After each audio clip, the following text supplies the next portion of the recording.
by clicking their icon on DeWittDailyNews.com. DeWittDailyNews.com is the area's leading local news source 24 hours a day, 7 days a week. Get the latest local news, obituaries, police blotter, weather forecast, and more with no paywall. Head to DeWittDailyNews.com to get the local information you need to know. From the Hart Media Group newsroom and DeWittDailyNews.com, I'm Ben Hubbard with this expanded morning newscast.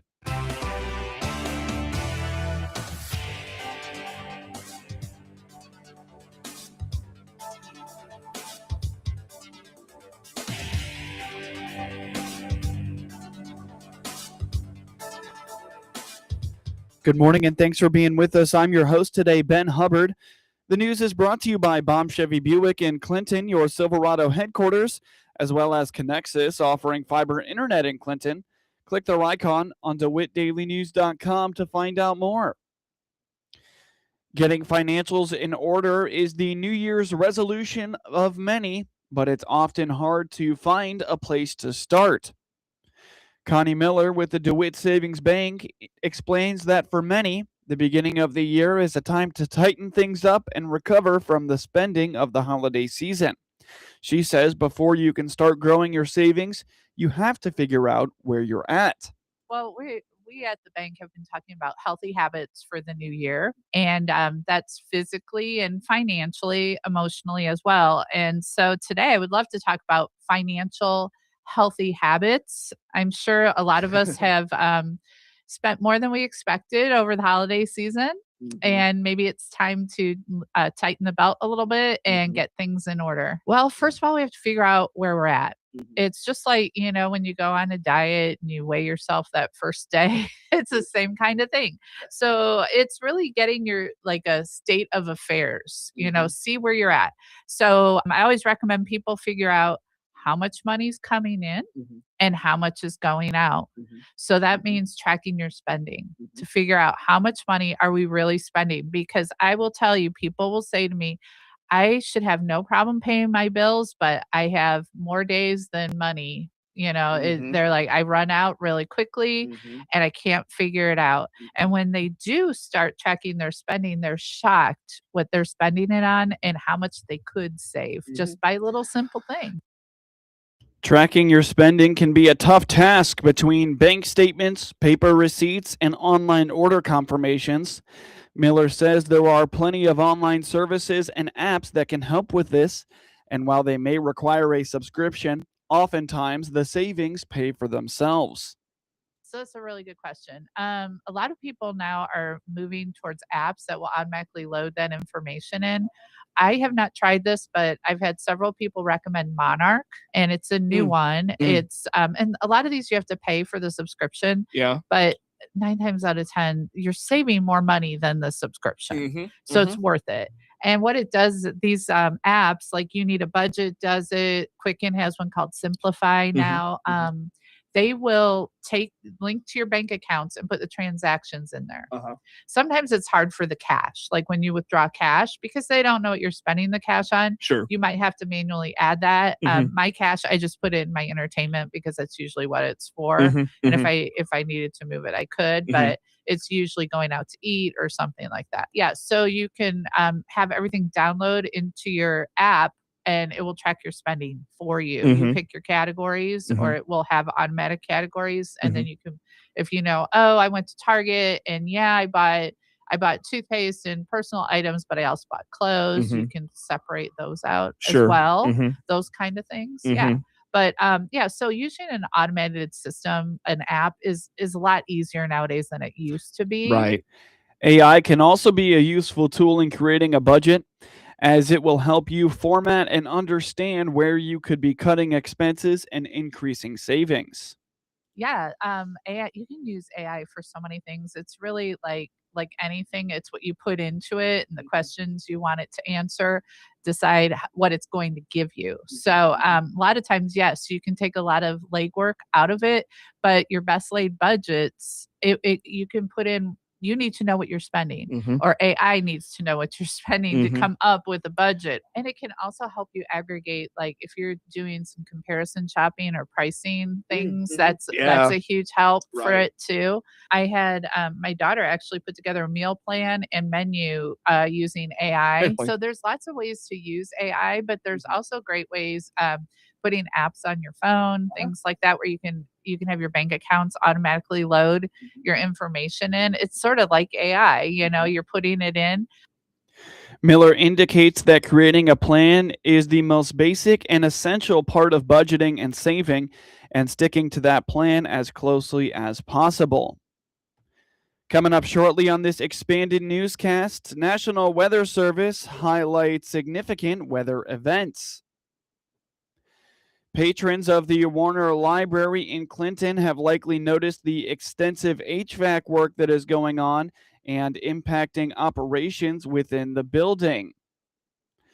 On the WHOW Morning Show Tuesday, Bobby Perryman, executive director of the Warner Library, told the Hart Media Group the significant HVAC project that is impacting the main level right now has caused disruptions to services as the library tries to stay open as much as possible. So we've tried to keep the impact as minimal as possible. The library administration and our board wanted to stay open. In theory, we could have closed, but it would have been like a 4-month closure, and that's just not good service to our patrons. So the first part of the construction, I doubt patrons even know about. They might have noticed our big old chiller from 1992 that was in our patron parking lot is now gone. And they might have noticed that most of our staff parking behind the building is now taken up with these big units, the ones that Lucas was just talking about. But beyond that, it's been pretty minimal for our patrons, and except for a few days that we had to close because of extreme cold. We have no heat right now running in our building at all, other than space heaters. And when I say space heaters, not like the little ones you have at your desk, but like big space heaters. But they can't keep up when the temperature drops too much. When it's like 58 degrees in the building, we can't really operate. Beyond that, patrons hadn't noticed. Now they're noticing. Yeah. If you come into the building now on our main floor, you'll see shelves moved, books moved, ceiling tiles gone, carpet torn up in places. Basically, we're removing almost all of our current HVAC system and replacing it with new. So it is a big project. According to the maintenance director at the library, Lucas Snow, the first phase of the project is complete, and now that the work has shifted inside, there is a lot more activity patrons are noticing. I'm sure if you're, paid any attention to the library socials or anything, or have been to the library, you've seen some construction going on. So we are doing a complete overhaul of our HVAC system, our heating and cooling. So yeah, we started that back in October, and we kind of just wanted to come today and give everybody an update on what's going on and how the progress is going. And yeah, it's just exciting stuff, big changes. We have gotten, I'd say phase 1 of the project is done. So the public probably hasn't seen a lot of the work because it's all been downstairs in the basement in the boiler room. So we've gotten new pumps, new circulation equipment. We got the boiler staying. So we have an old faithful boiler down there that's not going anywhere, but we've got new piping ran to it. There's also, we brought in a lot more fresh air. So our new system, instead of relying on all the hot water, cold water, we're bringing in, fresh treated air, kind of like you do at home. So we have a big 40-ton, they call it a rooftop unit, but it's just an evaporation unit that is going to basically provide all of our heating and cooling for the building. So that's all installed outside and sitting there ready to go. So now we're just kind of connecting all the pieces. Snow is hoping for a spring completion of the project, but before that, there is significant work being done and still to be done. In the old building, I won't get too much on the nuts and bolts, but basically we are going to put a new air handler in the basement. We have a new mechanical room going in, and we're going to run new ductwork up some different chases. We're going to change a little bit of the built-in cabinetry that's in there, but really the patrons won't notice a whole lot. Basically, we're going to cut out some walls and kick them out, make them a little bit deeper to add new ductwork. So there will be the air in the museum room, which has been closed for a couple of years because of HVAC issues, will be like much more pleasant. We'll actually have like fresh air coming in, and it's just going to be very nice environment. Because since I've been at the library, it's been the humidity is always an issue in the summer. In the winter, the cold's an issue. So we're hoping to just kind of get the building in a happy. It's hard to tell now if you go in and see what's going on, but the majority of the work was in the basement and outside, and they got that all done, way ahead of schedule actually. So right now the timeline still stands. We're looking March, April. I shouldn't even tell a hard date like that, but basically we're just waiting on a couple of missing links as far as equipment and delays. Perryman reminds it was quite a journey for the library to arrive at this place. The old heating and cooling system was original to the building and had begun to cause significant issues for the library, leading them to do a full replacement. This has been several years in the making. The building was built in 92, and HVAC systems tend to have a lifespan of about 30 years. And when the building was built as a cost-saving measure, the plan included technology that was either already obsolete or on the edge of being obsolete. So it was already a lot of older equipment in 92. So that led to some failures. And we had a lot of issues with the building being too hot in the winter and too cold in the summer and not being able to really control that very well. Lucas said the humidity was a serious problem because we weren't having a good balance of fresh air intake and just not being able to do any real controls. Either the whole building was heated or the whole building was cooled, and there was no dealing with those shoulder seasons. So you'll have days in fall where it's really warm and then really cold and then really warm again. Well, the way our system worked is the heat was on or the AC was on. You could not switch back and forth. It was an undertaking. And then was it 2 years ago, we had a catastrophic failure. One of our pipes, because the whole system was worked with hot and cold water, hot and cold glycol, which is like this red fluid that looks harmless.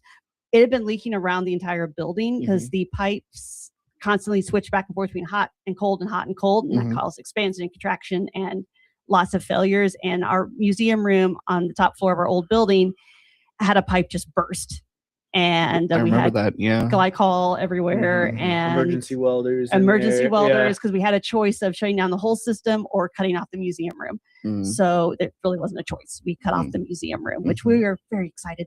That really kicked us into high gear of we have to do something because we're a public entity. It's a slow process because there are a lot of legal things we had to go through to find a company to work with, to secure the funding, because this is about a $2.2 million project. And while we have a certain amount of reserves that we are legally allowed to have, we're also limited on what we can have, and we don't want to wipe out our entire reserves. And so just securing funding to pay for the project without raising taxes. And we are able to do this project without doing any kind of a tax increase, which my boards worked very hard. Perryman also stresses through this project, they are working to make sure the historical integrity of the building is maintained. Additionally, the library has announced a closure for January 19th through 21st for work that would be very disruptive to the day-to-day flow of the facility. You're listening to the WHOW Morning Show. Let's take a quick break with a word from our sponsors. Experience the power of better connection with Connexus Fiber Internet. Connexus delivers ultra-fast, reliable speeds to keep you connected at the speed of life. Whether you're working from home, streaming your favorite shows, or gaming with your friends, Connexus has you covered. Say goodbye to buffering and dropped calls and say hello to fiber fast internet. Ready to upgrade your connection? Sign up today by clicking the Connexus icon at DeWittDailyNews.com. Nothing connects us like Connexus. Baum Chevrolet Buick offers full transportation options while giving you peace of mind. This is Scott Baum from Baum Chevrolet Buick here in Clinton. This is what we do every day. We listen to you, give you options for routine maintenance, major mechanical problems, or collision repairs with a staff that's knowledgeable to find the best option for you. Baum Chevrolet Buick, your full-service dealer. See us at baumchevybuick.com right from the start. News time is 22 minutes after the top of the hour. You're listening to the WHOW Morning Show. From dust storms to warm winters, 2025 was a crazy year when it comes to weather. Mike Albano with the National Weather Service in Lincoln explains that the year started with a major winter storm in early January, with 6 to 10 inches of snow falling across central and western Illinois.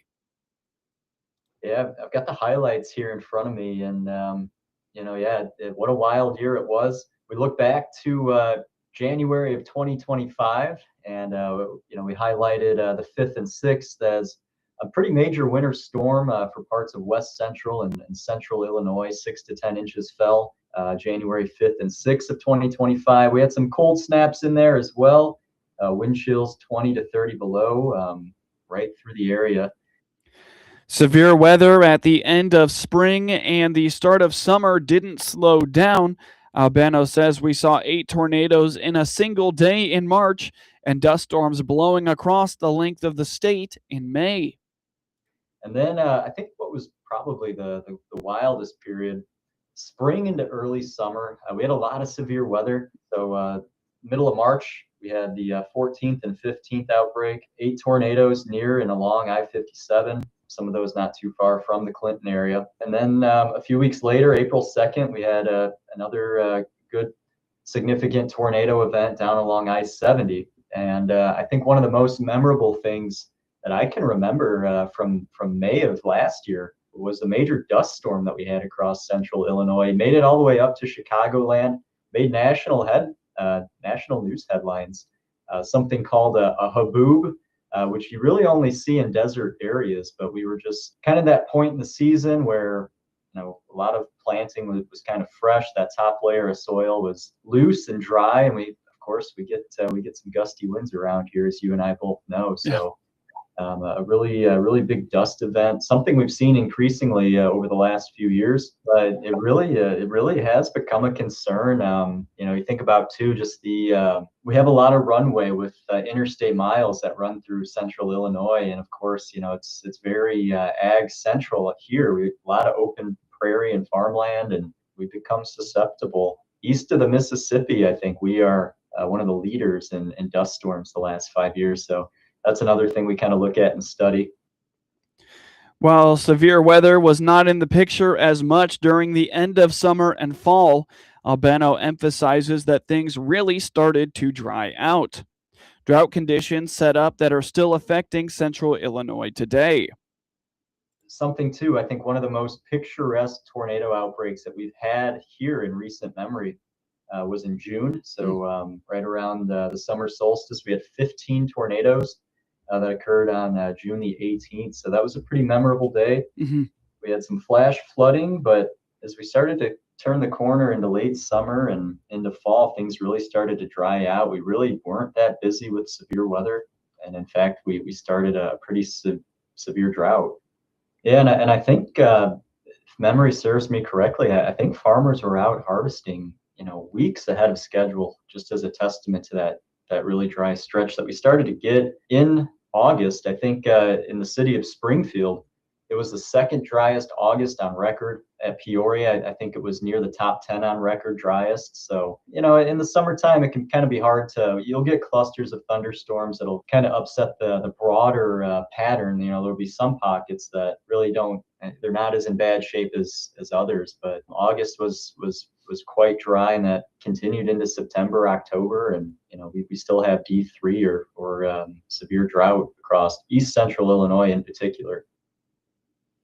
We'll have more from the National Weather Service in the weeks ahead, forecasting the months to come. For all the latest weather news and warnings, visit weather.gov/Lincoln. There is added significance to this month's USDA World Agricultural Supply and Demand Estimates, or WASDE report. Chip Nellinger is with Blue Beef Agri-Marketing. Yeah, I mean, every year it's probably one of the more important reports. It gives us our final yields. If there's any final acreage tweaks, we have a good snapshot at that point on what South American and world production is shaping up to be like. But because of the government shutdown this year, we didn't have, those 2 crop reports in the middle of fall. It becomes even more important this year because there's a lot of questions, especially as it relates to corn yields. Of course, USDA is at 186. I guess us personally as a company would think we're way under that, maybe as much as 5 or 6 bushels, just based on the comments that we hear from our customers across the Corn Belt. So there's a wide variance of opinions on what the final corn yields are going to be. And the January crop report's always uncertain, but with that government shutdown earlier this fall, it makes it even maybe a little more potential for some volatility there this year. The WASDE report is released at 11 a.m. on January 12th.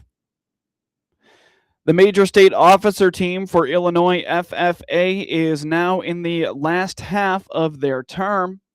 The first half was spent on chapter visits, and that was a great experience, says Illinois FFA President Natalie Pratt. So something that I think was really interesting was when I was visiting Section 24, we were at the Carbondale FFA chapter, so a very urban area. And part of our chapter visit is we asked the students to think of what they think of when they think of ag and draw me a picture of it. So it can be anything that you want it to be. And the students, instead of drawing what we usually see, which is, tractors, corns, and flowers, instead we got bears in caves. So most of our chapter visit was based almost around kind of the geography of Section 24, which is kind of that like rocky mountainous area, which was really cool because those students at Carbondale FFA chapter hadn't been interacting with things such as row crops or cows. They were interacting with more of that floriculture, horticulture, and geology part of the agriculture industry, which was super interesting. So that was a fun way to shape the visit to kind of mold it to what they needed to learn and what they could use from their own perspectives. The 2026 Illinois FFA Convention is June 9th through 11th in Springfield. Now for your local obituaries. Mary Sandra Stapleton, 83, of Clinton, passed away at 1:25 p.m. January 5th at Copper Creek Villages in Lincoln, Illinois. Services will be 11 a.m. Saturday, January 10th at the Calvert Funeral Home in Clinton, with Cody Monkman officiating. Burial will follow at Mausoleum Park Cemetery in Clinton. Visitation will be 10 to 11 a.m. Saturday at the funeral home. Memorials may be directed to the National Breast Cancer Foundation, the Dementia Society of America, or the Alzheimer's Association. Get news anytime at DeWittDailyNews.com.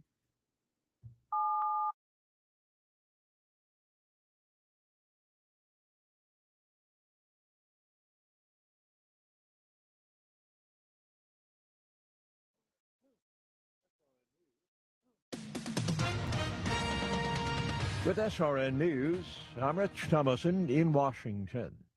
President Trump expects impeachment-hungry Democrats to pick up right where they left off if Republicans fail to win the midterm elections. That's what Mr. Trump has told House Republicans at their retreat. The president says the U.S. will be getting up to 50 million barrels of Venezuelan crude oil. The White House says no options have been taken off the table when it comes to the U.S. assuming control of strategically important Greenland. The U.S. Supreme Court considering arguments against the state of New Jersey's attempt to restrict the activity of pro-life clinics in the state. It's a ruling that could have a major impact on the operation of thousands of crisis pregnancy centers all across the country. I'm weatherology meteorologist Derek Height with a significant weather update brought to you exclusively by ServPro of Piatt, DeWitt counties, your fire, storm, and water restoration specialists. A dense fog advisory continues until 11 a.m. today. A dense fog advisory means that widespread fog is likely to reduce visibilities to 1/4 of a mile or less, maybe near zero in spots. This fog may linger for a relatively long period of time as well, leading to significant travel delays. If you are out driving, slow down and use your vehicle's low beams for the best visibility possible. Take your time to stay safe. A dense fog advisory continues until 11 a.m. today. Stay tuned for additional updates. I'm meteorologist Derek Height. This is staff meteorologist Jennifer Wojcicki with your regional radio forecast. A dense fog advisory continues until 11 a.m. today. A blend of clouds and sun with fog in spots early today with daytime highs approaching 54. Southwesterly winds 5 to 10 miles per hour. Partly cloudy skies again. Tonight, lows dip down to about 40. Hear weather twice an hour or online anytime at DeWittDailyNews.com. Right now, 34. From the Hart Media Group Sports Desk, IL Sports Wire, and DeWittDailyNews.com, I'm Ben Hubbard with this local sports report. In a game heard on WEZC and online at DeWittDailyNews.com, Teutopolis flexed its muscles and toppled Monticello 71-49 in non-conference high school boys basketball action Tuesday night in T-Town. The Wooden Shoes finished the first quarter on a 16-3 run and never looked back, fueled by sharp three-point shooting and suffocating defense. Matthias Rudolph paced Monticello with 12 points. Aiden McCool added 9 points. McCool was the State Bank of Bement player of the game. T-Town goes to 13-2 overall. Monticello drops to 7-3. They are back in action on Saturday afternoon when they take on El Paso Gridley at the St. Joseph Ogden Christie Clinic Shootout. Tip-off is at 4:30 p.m. Hear the action on 95.9 FM WEZC and online at DeWittDailyNews.com. The Argenta-Oreana Bombers made a comeback effort to tie the game at the half, but couldn't pull out the win as they fell to the Central A&M Raiders by a final score of 58-59 in non-conference high school boys basketball action on Tuesday night in Moweaqua. Central A&M used a big first quarter to take the lead 16-7, but the Bombers fought back to tie the game at 24-24 going into halftime. The Raiders controlled the game the rest of the way, outscoring Argenta-Oreana 34-25 in the second half. The Bombers were led by Isaiah Parks, who had 22 points. Carter Logue scored 10 points, including 3 buckets from distance, while Jackson Finch added 9 points. Ace Spinner led all scorers with 25 points for Central A&M. Talon Rhodes added 14. With the loss, Argenta-Oreana falls to 5-8, while the Raiders improve to 500 at 7-7. The Bombers will play again tonight when they host the Edinburgh Wildcats at 7:30 p.m. Central A&M has the Meridian Hawks on the road on Friday at 7:15 p.m. Green Bay right tackle Zach Tom could be available for the Packers playoff opener after missing their final 3 regular season games with a knee injury. Coach Matt LaFleur said Tuesday he anticipates Tom will play Saturday night when the Packers, who are 9-7-1, visit the 11-6 Chicago Bears in an NFC wildcard playoff game. Tom hasn't played since hurting his knee in the second quarter of a 34-26 loss at Denver that started the Packers' 4-game skid to close their regular season. Green Bay's injury report Tuesday indicated Tom worked out on a limited basis. Tom has started 51 games over 4 seasons since the Packers selected him out of Wake Forest in the 4th round of the 2022 draft. Tom's return could stabilize an offensive line that already is without center Elgton Jenkins, who is on injured reserve and hasn't played since hurting his ankle on November 10th. Jordan Love will be Green Bay's starting quarterback Saturday as he plays for the first time since absorbing a helmet-to-helmet hit in the second quarter of the Packers' 22-16 overtime loss at Chicago on December 20th. LaFleur said he anticipates Malik Willis being ready in a backup role for Saturday's game. Willis has been inactive for the Vikings game Sunday as he dealt with injuries to his hamstring and shoulder. Other roster moves the Packers made included signing wide receivers Julian Hicks and Keeson Johnson and tight end Messiah Swinson to their practice squad. Darius Garland scored 14 of his 29 points in the 4th quarter, fueling a late 13-point run that sent the Cleveland Cavaliers past the struggling Indiana Pacers 120-116 on Tuesday night in their 4th win in 5 games. Indiana, the defending Eastern Conference champs, lost its 13th straight to set a franchise record in its NBA era. The Pacers are now a league worst 6-31 and are 1 loss away from matching the Washington Wizards' 14-game skid for the league's longest skid this season. Cleveland managed to erase the 9-point deficit they faced entering the 4th quarter. Evan Mobley had 20 points while Jarrett Allen and Sam Merrill each scored 19. Merrill went 6 of 10 on 3-pointers. Pascal Siakam led the Pacers with 22 points, and Jay Huff tied his season high with 20 points, going 7 of 10 from the field and 4 of 7 on threes. Andrew Nembhard had 15 points and 11 assists. Indiana played without center Isaiah Jackson, swingman Benedict Mathurin, forward Obi Toppin, and all-star guard Tyrese Halliburton because of injuries. Indiana still had a chance to force overtime in the waning seconds, but couldn't tie the score as the game turned into a free throw contest. The loss also delayed Coach Rick Carlisle's 1,000th win for yet 2 more days. The Cavaliers visit Minnesota on Thursday. The Pacers travel to Charlotte on Thursday. Baltimore Ravens owner Steve Bisciotti fired Jim Harbaugh on Tuesday After the Ravens were one of the league's most disappointing teams this season, they went 8-9 and missed the playoffs after entering Week 1 as one of the Super Bowl favorites. He was with the team for 18 seasons, including a Super Bowl. Baltimore's season ended Sunday night when Tyler Loop missed the last-second field goal attempt, allowing Pittsburgh to hold on for a 26-24 victory in the game that decided the AFC North title. After a hamstring injury sidelined Lamar, Baltimore stumbled to a 1-5 start. Harbaugh and the Ravens worked their way back into contention and eventually reached Sunday's winner-take-all matchup as a favorite to beat the Steelers. But despite Derrick Henry's early dominance on the ground and Jackson's sensational fourth quarter, another season ended in excruciating fashion.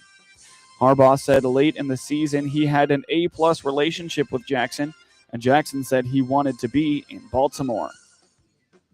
Taking a look at the NBA scoreboard from last night, the Orlando Magic falling to the Washington Wizards 120-112. The LA Lakers beat the New Orleans Pelicans 111-103, while the Minnesota Timberwolves took down Miami 122-94 in a dominant victory. The Memphis Grizzlies with a closer victory over the San Antonio Spurs 106-105. The Dallas Mavericks beating the Sacramento Kings 100-98. In the NHL, the Philadelphia Flyers beating the Anaheim Ducks 5-2. The Colorado Avalanche fell to the Tampa Bay Lightning 4-2. Carolina Hurricanes took down the Dallas Stars 6-3, while the Buffalo Sabres beat the Vancouver Canucks 5-3. The Toronto Maple Leafs beat the Florida Panthers 4-1, while the New Jersey Devils were shut out by the New York Islanders 9-0. The Las Vegas Golden Knights beat the Winnipeg Jets 4-3, while the Nashville Predators fell to the Edmonton Oilers 6-2. The Seattle Kraken took down the Boston Bruins 7-4, and the San Jose Sharks beat the Columbus Blue Jackets 5-2. In the NCAA last night, number 6 Duke takes down number 20 Louisville 84-73. Second-ranked Michigan beats Penn State 74-72.